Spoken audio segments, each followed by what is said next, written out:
Hello my dear students. आज हम बात करने वाले हैं एजुकेशन साइकोलॉजी या जिसे कहें growing up as a learner. Hindi में कहेंगे अधिगमकर्ता एवं विकास। ये एक पेपर है बीएड में जिसमें कि आपको एक ये टॉपिक आता है इंटेलिजेंस। हिंदी में इसे बुद्धि कहा जाता है। और ये टॉपिक जो है इसमें बुद्धि और बुद्धि के क्या अर्थ है, बुद्धि की परिभाषा क्या है, किस प्रकार की बुद्धि होती है, बुद्धि की संरचना कैसी होती है और संरचना के आधार पर विभिन्न मनोवैज्ञानिकों ने कैसे-कैसे बुद्धि के विषय में अपनी सिद्धांतों को विकसित किया, कौन-कौन सी थ्योरीज़ एस्टैब्लिश की, उसकी बात हम आज करने वाले हैं। तो आइए देखते हैं कि बुद्धि क्या है और ये किस प्रकार से परिभाषित की जा सकती है। दोस्तों, बहुत दिनों बाद आज हम साथ में मिल रहे हैं और आज मैं आपके लिए ये टॉपिक इसलिए लेकर के आई हूँ क्योंकि कई बच्चों ने मुझसे रिक्वेस्ट किया कि मैम आप प्लीज़ साइकोलॉजी के लेक्चर्स बनाइए, एजुकेशन साइकोलॉजी के। तो इसलिए मैं ये लेक्चर लेकर आई हूँ। तो आज हमारा जो टॉपिक है इंटेलिजेंस। तो चलिए सबसे पहले बात करते हैं कि इंटेलिजेंस क्या होता है। अगर जनरली आपसे पूछा जाए इंटेलिजेंस क्या होता है, तो आप क्या कहेंगे? आई मीन कैसे आपको पता चलेगा कि एक व्यक्ति इंटेलिजेंट है, बुद्धिमान है, या आपको कैसे पता चलेगा?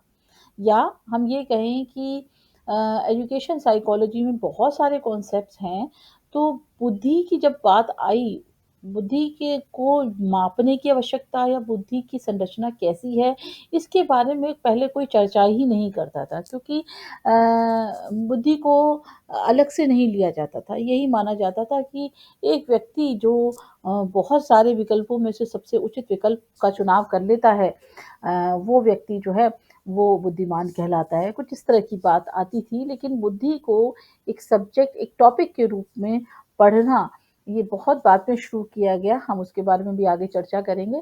पर आज यही जानने की कोशिश करते हैं कि आप कैसे जानेंगे एक व्यक्ति बुद्धिमान है? तो सभी के मन में यही आता है कि अरे बुद्धिमान व्यक्ति है, तो वो जो कार्य करता है बहुत अच्छा काम करता है, बहुत अच्छे अंक प्राप्त करता है, बहुत अच्छे नंबर लेकर आता है, तो वो एक बुद्धिमान व्यक्ति है। शायद ऐसी ही विचार आप सबके मन में आते होंगे।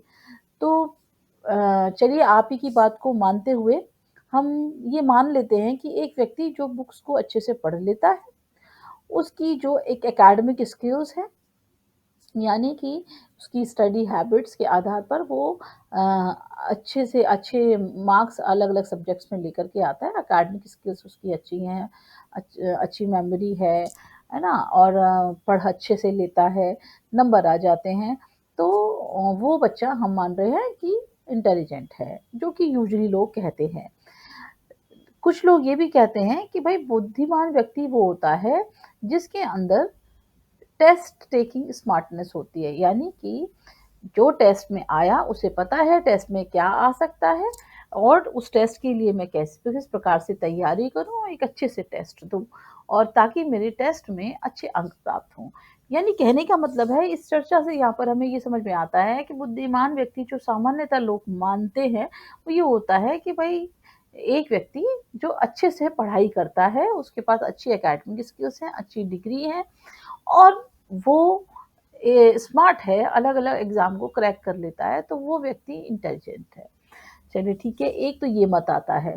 तो इस आधार पर क्या आप ये बता सकते हैं और कौन से कैरेक्टरिस्टिक्स और कौन से बिहेवियर हो सकते हैं, जो हमारे इंटेलिजेंस से संबंधित हैं?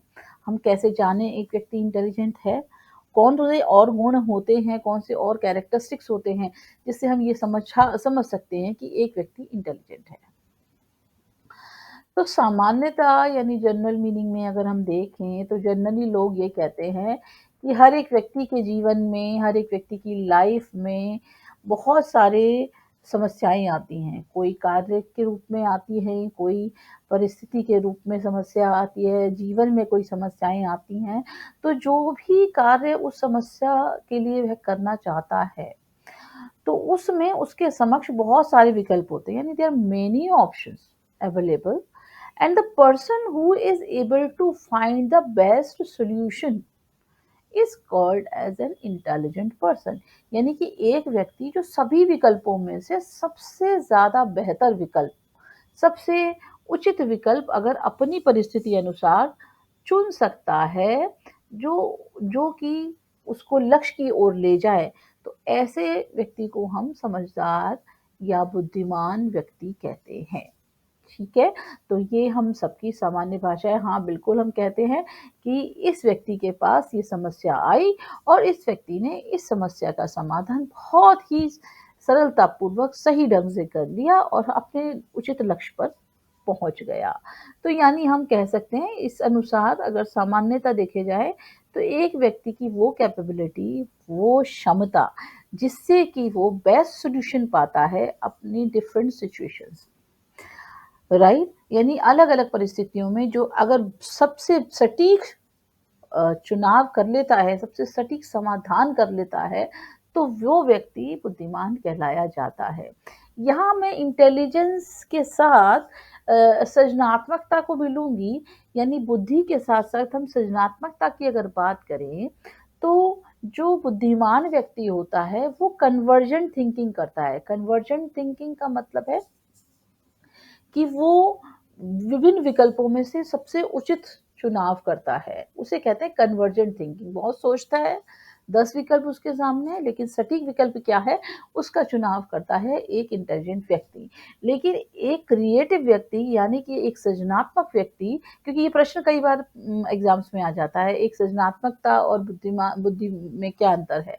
या एक बुद्धिमान और एक सृजनात्मक व्यक्ति में क्या अंतर है? तो यही अंतर है कि सृजनात्मक व्यक्ति जो होता है, वो एक ही समस्या के 10 समाधान बता देता है। यानी कि आपके पास एक ही कोई वस्तु है और उस वस्तु से आप 10 तरह की चीज़ें बना लेते हैं। वो एक क्रिएटिव, एक सृजनात्मक व्यक्ति है। लेकिन एक बुद्धिमान व्यक्ति उस वस्तु का एक सटीक उपयोग क्या हो सकता है, वो समाधान बताने का प्रयास करता है। ऐसा हम सामान्यतः कहते हैं और हाँ, ये एक विशेषता होती है इंटेलिजेंट व्यक्ति की कि वो सबसे उत्तम जो अ, समाधान है समस्या का वो प्राप्त करता है, वो बताता है, राइट? सो ये तो रहा कि सामान्यतः लोग कहते हैं। तो चलिए अब हम समझते हैं कि जब साइकोलॉजिस्ट ने इंटेलिजेंस को पढ़ने के विषय में बात की, इंटेलिजेंस को समझने की चर्चा की, तो किस प्रकार से उन्होंने इसको समझा। तो उत्पत्ति के आधार पर यदि हम देखें, तो उत्पत्ति के आधार पर जो इंटेलिजेंट ये जो शब्द है इंटेलिजेंस, ये शब्द इंटेलिजेंस जो है वो इंटेलिजर एक जो लैटिन भाषा का शब्द है, ये लैटिन भाषा का शब्द है हमारा इंटेलिजर, इससे निकलता है और इस इंटेलिजर का मतलब होता है अंडरस्टैंडिंग यानी समझ की परिस्थिति है और हम इस परिस्थिति को कैसे समझ रहे हैं। ठीक है? तो इस प्रकार से तो हम इसे उत्पत्ति के आधार पर बताएँगे। लेकिन जब हम बात करें कि अ, उत्पत्ति के आधार पर तो ये शब्द है, लेकिन इंटेलिजेंस में को समझने का प्रयास जब हुआ, तो किस-किस ने ये प्रयास किया? कौन से ऐसे साइकोलॉजिस्ट थे जिन्होंने इंटेलिजेंस जैसे कॉन्सेप्ट पर अपना ध्यान केंद्रित किया और लोगों का भी ध्यान केंद्रित कराया कि भई बुद्धि जो है, वो हमारी फ़िलॉसफ़ी का अंग नहीं है, वो बुद्धि जो है एक अलग प्रकार का मनोवैज्ञानिक संप्रत्यय है, जिसमें सबसे उत्तम प्रयास एल्फ्रेड बिने का कहा जाता है। Alfred Binet was the very first person who created the first intelligence test. उससे पहले लोगों ने कभी भी बुद्धि को आई एम सॉरी बुद्धि को समझने का प्रयास ही नहीं किया था और ना ही बुद्धि का स्तर किसी व्यक्ति में मापने की कोशिश की थी। साथ ही हम बात करते हैं थर्स्टन की, जिन्होंने ये बताया कि प्राइमरी मेंटल एबिलिटीज़ कुछ ऐसी 7 प्राइमरी मेंटल एबिलिटीज़ होती हैं, जो कि एक समूह के रूप में कार्य करती हैं और वही मेंटल एबिलिटीज़ मिला कर के हमारी बुद्धि बनती है। तो ये आज भी हम देखें कि हमारे जितने भी एग्ज़ामिनेशन के, एडमिशन के टेस्ट होते हैं, उन सब टेस्ट में हमारे जो क्वेश्चन्स आते हैं, रीज़निंग के आते हैं, वर्बल एबिलिटी के आते हैं, न्यूमेरिकल एबिलिटी के आते हैं।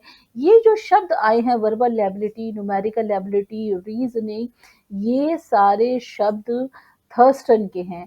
थर्स्टन ने इस प्रकार की 7 तरह की मेंटल एबिलिटीज़ का ज़िक्र किया है। जब हम इनकी थ्योरीज़ को पढ़ेंगे तब हम ध्यानपूर्वक पढ़ेंगे कि किस प्रकार से थर्स्टन ने अपना बुद्धि का सिद्धांत दिया। साथ ही हम बात करते हैं एक बहुत इम्पोर्टेंट व्यक्ति हैं वेशलर। वेशलर भी एक ऐसे साइकोलॉजिस्ट हैं जिन्होंने बुद्धि के ऊपर कार्य किया। उन्होंने अशिक्षित और शिक्षित दोनों ही व्यक्तियों के लिए बुद्धि को मापने के तरीके बताए और उन्होंने उससे संबंधित परीक्षणों का भी निर्माण किया। ये भी हमारे आगे के सब्जेक्ट में है। और एक हैं जेपी गिलफोर्ड जिन्होंने बुद्धि की संरचना को त्रिआयामी रूप में देखा। तो ये कुछ ऐसे साइकोलॉजिस्ट हैं जिनका ज़िक्र यहाँ करना बहुत ज़रूरी है जब हम इंटेलिजेंस जैसा कॉन्सेप्ट पढ़ने जा रहे हैं। तो यानी हम ये तो समझ लें कि जब इंटेलिजेंस की बात आती है तो बिने का नाम सबसे पहले आता है। तो ऐसे ही बहुत सारे साइकोलॉजिस्ट थे जिन साइकोलॉजिस्ट ने अपने अपने अनुसार बुद्धि को परिभाषित किया, जिसमें फ्रीमैन एक फ्रीमैन व्यक्ति थे जिन्होंने सभी परिभाषाओं को करीब 14 परिभाषाओं को समराइज़ करके 14 बड़े-बड़े मनोविज्ञानकों की परिभाषाओं को समराइज़ किया और समराइज़ करने के बाद बुद्धि के वो का क्या वास्तविक अर्थ है, उसको बताने का प्रयास किया। तो वो क्या है?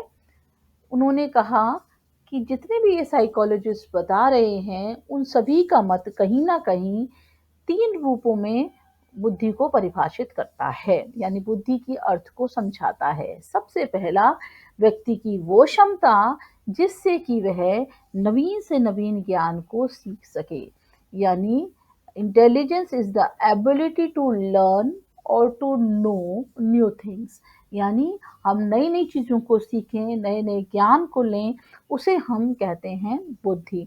यानी कि जिस व्यक्ति में नवीन ज्ञान प्राप्त करने की क्षमता है, वो व्यक्ति बुद्धिमान कहलाता है। तो केवल ये ही नहीं, इसके साथ-साथ एक बुद्धिमान व्यक्ति की ये विशेषता है कि वो एब्स्ट्रैक्टली सोचता है, यानी अमूर्त चिंतन करता है। अमूर्त चिंतन का अर्थ है कि जो चीज़ें हमारे सामने मूर्त रूप में नहीं हैं, अमूर्त रूप में, एब्स्ट्रैक्ट फॉर्म में, कंक्रीट फॉर्म में नहीं है। जैसे कि मैं ये कहूँ कि पेड़ और फोटोसिंथेसिस, तो पेड़ जो है वो हमारा कंक्रीट है, मूर्त रूप है उसका, जिसको हम देख सकते हैं, छू सकते हैं, लेकिन पेड़ कैसे बढ़ रहा है उसके पीछे फोटोसिंथेसिस का प्रोसेस है। वो फोटोसिंथेसिस का प्रोसेस हमें ऐसे देखने नहीं मिलेगा, लेकिन हाँ, वो एक प्रक्रिया चल रही होती है और इस प्रकार से एक पेड़ विकसित होता है। तो फोटोसिंथेसिस का जो संप्रत्यय है वो एब्स्ट्रैक्ट है। तो अगर ऐसे कॉन्सेप्ट्स जो कि हम सामने नहीं देख सकते लेकिन ऐसी प्रक्रियाओं को समझ पा रहे हैं, इस तरह की योग्यता को हम कहते हैं इंटेलिजेंस। ऐसी एबिलिटी जो हम एब्स्ट्रैक्ट थिंकिंग कर पाते हैं। साथ ही हम बात करते हैं कि ये वो योग्यता भी है that helps us to deal with the situation. वातावरण के साथ हमें समायोजन करने की योग्यता। हम अलग-अलग परिस्थितियों में पड़ते हैं, हम रोड पे जा रहे हैं, सडनली कोई घटना हो जाती है, हम किस प्रकार से उस घटना से निकलते हैं, हम हमारे एग्ज़ाम्स आ रहे हैं, हमारे एग्ज़ाम्स आ रहे हैं, हमारे पास कितना समय है, उस समय का हम कैसे यूटिलाइज़ेशन कर रहे हैं, साथ ही हमारे फैमिली इश्यूज़ को हम साथ में कैसे देख रहे हैं, उन सब चीज़ों को जब हम एक साथ मैनेज करते हैं, अलग-अलग सिचुएशंस को मैनेज करते हैं और एक एडजस्टमेंट बिठा कर के रखते हैं, ये योग्यता भी हमारी बुद्धि के अंतर्गत ही आती है। तो यानी कहने का मतलब है यहाँ पर निष्कर्ष यही निकलता है कि जितने भी मनोवैज्ञानिकों ने बुद्धि को परिभाषित करने का प्रयास किया, अंत में सभी के मत मिल-जुल कर इन 3 मुख्य बातों पर आते हैं, यानी कि व्यक्ति की अ, जो योग्यता है नवीन ज्ञान प्राप्त करने की, अमूर्त चिंतन करने की योग्यता और वातावरण के साथ समायोजन करने की योग्यता, उसे कहते हैं इंटेलिजेंस। हम ये कह रहे हैं हमारे पास 5 लाख रुपए हैं, हम इस 5 लाख रुपए को खर्च करना चाहते हैं। कोई हमें टारगेट दिया गया है, कोई प्रोजेक्ट दिया गया है, कोई इवेंट करना है, हमें इस 5 लाख रुपए को आपको खर्च करना है। सडनली हमें पता चलता है कि हमारे पास 5 लाख रुपए नहीं है, हमारे पास 2 ही लाख रुपए हैं। अब इस 2 लाख के अनुसार आपको सिचुएशन को हैंडल करना है। तो अगर आप ऐसा कर पाते हैं, तो इसका मतलब ये है कि आप एक बुद्धिमान व्यक्ति हैं। आप ये देख पाते हैं कि कम से कम रिसोर्सेज़ में हम एक बेस्ट सॉल्यूशन किस तरह से पाएँ। तो इसे इस आधार पर हम ये कह सकते हैं, बुद्धि जो है इन 3 मतों पर आधारित है। ये व्यक्ति जिनके अभी मैंने चित्र आपको पहले भी दिखाया था, ये है हमारे वेशलर। मिस्टर वेशलर ने इंटेलिजेंस को बहुत अच्छे ढंग से परिभाषित किया, क्योंकि आपकी परिभाषाएँ आती हैं और जब एग्ज़ाम में आती हैं, ये आपके सीटेट, यूपीटेट के एग्ज़ाम्स में बहुत क्वेश्चन आता है कि किसने बुद्धि को एक ग्लोबल कैपेसिटी, एक समुच्च क्षमता के रूप में परिभाषित किया है। तो ये डेविड वेशलर हैं जिन्होंने अपनी ये परिभाषा दी। इन्होंने अपनी सबसे पहली परिभाषा 1937 में भी दी थी। उसके बाद इन्होंने अपनी ही परिभाषा को रिवाइज़ किया 1977 में, और ये परिभाषा ये कहती है कि व्यक्ति की बुद्धि क्या है? व्यक्ति की बुद्धि है, is the aggregate and global capacity, यानी कि समुच्चय, यानी ओवरऑल सार्वजनिक क्षमता। एक व्यक्ति की वो क्षमता है जिसमें वो क्या करता है, टू थिंक रैशनली। वो या क्या करता है, वो ये देखता है कि मेरा क्या उद्देश्य है, उसके आधार पर मैं किस तरह का से वह चिंतन करे, और मेरा क्या पर्पस है, उसके उसी अनुसार वो उस पर्पस के अनुसार कार्य करे और deal effectively with the environment. जो वातावरण उसके सामने आ रहा है, जो परिस्थिति उसके सामने आ रही है, उस परिस्थिति में वह किस प्रकार से समायोजन करता है। यानी कि उसकी ग्लोबल कैपेसिटी है, थिंक रैशनली, एक्ट पर्पसफुली। जो काम करे उसे पता है कि मुझे किस काम को क्यों कर रहा हूँ मैं, एंड किस परिस्थिति में कर रहा हूँ, इस परिस्थिति से मैं कैसे बेस्ट ढंग से निपट सकता हूँ। तो यही बैचलर की परिभाषा है, इसे आप याद कर लें, बहुत एग्जाम में आता है। एक बहुत इंपॉर्टेंट परिभाषा है, वो आपकी आ जाती है रॉबिन्सन की।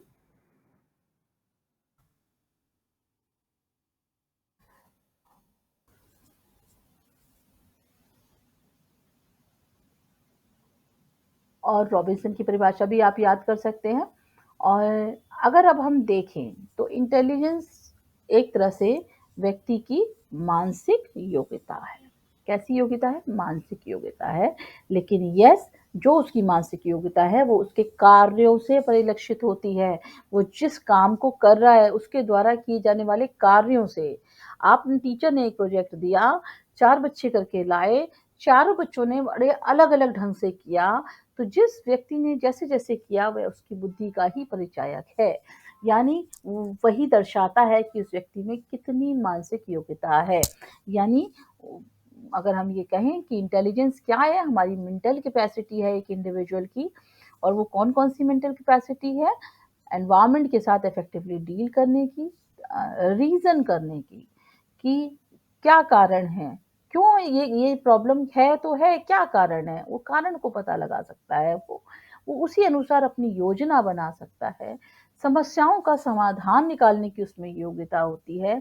अमूर्त चिंतन की उसमें योग्यता होती है, और जो जटिल से जटिल समस्याएँ हैं, जटिल से जटिल आइडियाज़ हैं, उनको वो समझ सकता है और नई-नई चीज़ों को क्विकली लर्न कर सकता है और अपने अनुभवों से सीखता है। वो ये जितने भी कार्य करता है, वो अपने अनुभवों से भी सीखता है। तो हम ये नहीं कहते हैं कि बुद्धि जो है हमारी हम जिस काम को पहले जैसे कर रहे थे, हम अगली बार भी यदि वही परिस्थिति आएगी तो हम वैसे ही करेंगे। नहीं, हम पिछली बार हमने उस कार्य को कैसे किया था, हमारा क्या अनुभव रहा, उस अनुभव ने हमें बहुत कुछ सिखाया। हम अगली मर्तबा जब उस काम को करेंगे, तो हम उसको और बेहतर ढंग से कर सकते हैं। सो यही है कि मनुष्य की बुद्धि क्या है। रॉबिन्सन ने भी परिभाषा दी है। वो यही कहते हैं कि intelligence includes the ability to benefit from past experience. उन्होंने कहा है कि एक व्यक्ति जो अपने पूर्व अनुभवों का फ़ायदा उठा पाता है और पर्पसफुली अपने कार्य को कर सकता है, प्रॉब्लम्स को सॉल्व करता है और नवीन परिस्थिति को बड़ी जल्दी एडॉप्ट कर लेता है, ऐसा व्यक्ति क्या कहलाएगा? बुद्धिमान कहलाएगा। तो रॉबिन्सन की डेफिनेशन भी बहुत अच्छी है। बाकी डेफिनेशंस क्या हैं? आधी-अधूरी हैं। जैसे मैं कहूँ विनय कहते हैं कि भई intelligence is what the intelligence test measures, जो इंटेलिजेंस टेस्ट से मापा जा रहा है वही इंटेलिजेंस है। तो इसलिए वो भी अधूरी परिभाषा है। स्टर्न की परिभाषा भी अधूरी है। तो वो ये कहते हैं इट्स एबिलिटी टू नो और टू लर्न न्यू थिंग्स। तो स्टर्न हुए, विनय हुए, इन लोगों की परिभाषा अधूरी हैं। रॉबिन्सन की, वेशलर की परिभाषाएँ पूरी हैं। इन परिभाषाओं को ही आप एग्ज़ाम पर्पज़ से याद रखेंगे। स्टैनफोर्ड की परिभाषा भी है जिसको आप देख सकते हैं। अब बात आती है बुद्धि कितने प्रकार की होती है। तो हमारे को थॉर्नडाइक हैं जिन्होंने बताया है कि बुद्धि कितने प्रकार की होती है। पहली बुद्धि वो कहते हैं कंक्रीट इंटेलिजेंस, यानी कुछ लोगों में ऐसी बुद्धि होती है जो कि मूर्त वस्तुओं को किस प्रकार से बेस्ट ढंग से व्यवस्थित किया जाए वो समझ होती है, यानी कंक्रीट इंटेलिजेंस। उपलब्ध साधन सामने जो हैं उनका बेस्ट यूज़ क्या हो सकता है, वो व्यक्ति की बुद्धि को कंक्रीट इंटेलिजेंस कहा जाता है। दूसरा होता है एब्स्ट्रैक्ट इंटेलिजेंस। अच्छा, कंक्रीट इंटेलिजेंस में जैसे हमारे इंजीनियर्स आ जाते हैं, हमारे डॉक्टर्स आ जाते हैं, कंक्रीट इंटेलिजेंस है। उनको पता है कि अगर एक व्यक्ति का लंग खराब हो गया है, तो एक लंग खराब हो गया तो दूसरे लंग की क्या स्थिति है, अब इसमें मैं किस प्रकार से इस व्यक्ति को ठीक कर सकता हूँ। तो इंजीनियर्स हैं, डॉक्टर्स हैं, ये लोगों में मूर्त इंटेलिजेंस, यानी क्योंकि प्रैक्टिकल, इन लोगों को प्रैक्टिकल करना है, तो प्रैक्टिकल जिन लोगों को करना है वो उनके अंदर कंक्रीट इंटेलिजेंस ज़्यादा होती है। दूसरी बात करते हैं एब्स्ट्रैक्ट इंटेलिजेंस। एब्स्ट्रैक्ट इंटेलिजेंस वो होती है जिसमें कि हम अमूर्त, जैसे कि एक कवि के सामने कुछ नहीं है लेकिन वो अपनी कविता लिखता है, एक पोएट अपनी पोएम को बनाता है और वो कहीं न कहीं उसके माइंड में थॉट्स चल रहे हैं, उन थॉट्स के आधार पर वो ये इमेजिनेशंस कर लेता है और उस इमेजिनेशन से अपनी पोएम लिख लेता है। सो वही हमारी एब्स्ट्रैक्ट इंटेलिजेंस होती है। इसी तरह से अगर हम बात करें सोशल इंटेलिजेंस, कुछ लोगों में इंटेलिजेंस, सोशल इंटेलिजेंस बहुत ज़्यादा होती है, यानी कि उन्हें पता है कि संबंधों को किस प्रकार से बनाया जाए, संबंध टूटने नहीं देते, उनके दोस्त अच्छे होते हैं, उनके रिलेशनशिप्स बहुत अच्छे होते हैं और वो सबसे बना करके रखते हैं। कुछ लोगों में वो इंटेलिजेंस नहीं होती, जैसे कई बार हमने देखा होगा कोई बहन भाई है, एक तो ऐसा है वो जो बुक लेकर के अपने कमरे में बस पढ़ा रहता है, पढ़ता रहता है, पढ़ता रहता है, तो उस व्यक्ति में कंक्रीट या एब्स्ट्रैक्ट इंटेलिजेंस तो हो सकती है, पर उस व्यक्ति में सोशल इंटेलिजेंस नहीं है, राइट? और लेकिन कुछ लोग ऐसे होते हैं कि पढ़ाई में उतने ज़्यादा नंबर नहीं लेकर के आ पाते हैं, लेकिन उनकी सामाजिक बुद्धि बहुत अच्छी है। कब किसको कैसे वेलकम करना है, किसके साथ अपने कॉन्टैक्ट्स बनाने हैं, कैसे रेफरेंसेस का इस्तेमाल करके अपना काम निकालना है, वो वह बहुत बेहतर ढंग से जानते हैं। तो ये सोशल इंटेलिजेंस है। तो इंटेलिजेंस हमारी इस तरह की हो सकती है, ऐसा थॉर्नडाइक ने कहा है। अब बात आती है कौन ज़्यादा इंटेलिजेंट है। तो कौन इंटेलिजेंट है? कोई मैनेजर जो कि अपने सबऑर्डिनेट्स को डील कर रहा है, या कोई इंजीनियर जो कि सारे उसके पास रिसोर्सेस का इस्तेमाल करके नई-नई बिल्डिंग्स तैयार कर रहा है या नई-नई कार्स तैयार कर रहा है, वो इंटेलिजेंट है। या एक वॉयलिनिस्ट जो अपने म्यूज़िक से दूसरे लोगों को खुश कर देता है। या शेक्सपियर जिन्होंने इतनी अच्छे-अच्छे ड्रामास और इतनी पोएट्री लिखी है कि लोग आज भी उनके कायल हैं और उनके ड्रामा स्टेज शोज़ पर बहुत बार किए जाते हैं। या कोई प्रोफ़ेसर जो डेरिवेशंस इतने अच्छे से निकाल लेता है। तो हमारे पास ये कोई क्लियर जवाब नहीं है कि इनमें से कौन ज़्यादा इंटेलिजेंट होता है। अगर हम कॉन्सेप्ट की मानें तो हम अभी नेक्स्ट कॉन्सेप्ट नेचर में देखेंगे, nature and characteristics of intelligence, जो कि ये कहता है कि व्यक्ति की जो बुद्धि है वो जन्मजात होती है, यानी इंटेलिजेंस जो है उसकी जन्मजात होती है और जो बढ़ती है वो उसकी जो डेवलपमेंट स्टेज होती है वो कुछ लोगों में 15 साल तक, 17-18 साल तक, इससे ज़्यादा बुद्धि नहीं बढ़ती है। ठीक है, और वो कैसे बढ़ती है? वातावरण के साथ हम ज नई-नई परिस्थितियाँ हमारे समक्ष आती रहती हैं और हम उसके साथ समायोजन करना सीखते हैं और वो अनुभव हमें आगे आने वाली परिस्थितियों में मदद करते हैं। और 18 साल तक हम इतना सीख जाते हैं कि हमें जीवन कैसे यापन करना है।